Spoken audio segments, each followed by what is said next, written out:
Ingat sosok Dominic Sanda, pemeran Yul dalam sinetron Tuyul dan Mbah Yul, ini kabarnya. Sinetron Tuyul dan Mbah Yul jadi tontonan anak-anak muda pada tahun 1990-an hingga awal 2000-an. Tuyul dan Mbah Yul ditayangkan di RCTI selama 5 tahun. Salah satu tokoh pemerannya yakni Reni Dominic Sanda yang tampil sebagai Mbah Yul. Mbah Yul ketika itu seorang mahasiswi.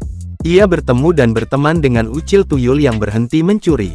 Kini Reni Dominic Sanda bahagia bersama suaminya Reza Aryo Bima Wahab. Suaminya merupakan drummer dari grup musik Bragi.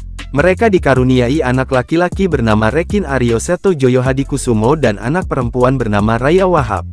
Reni Dominic Sanda aktif membagikan aktivitas kesehariannya di Instagram miliknya @dominic_sanda.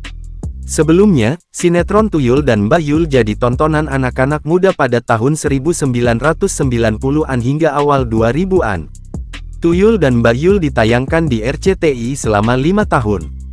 Terhitung mulai tanggal 1 April tahun 1997 sampai tanggal 16 Desember tahun 2002.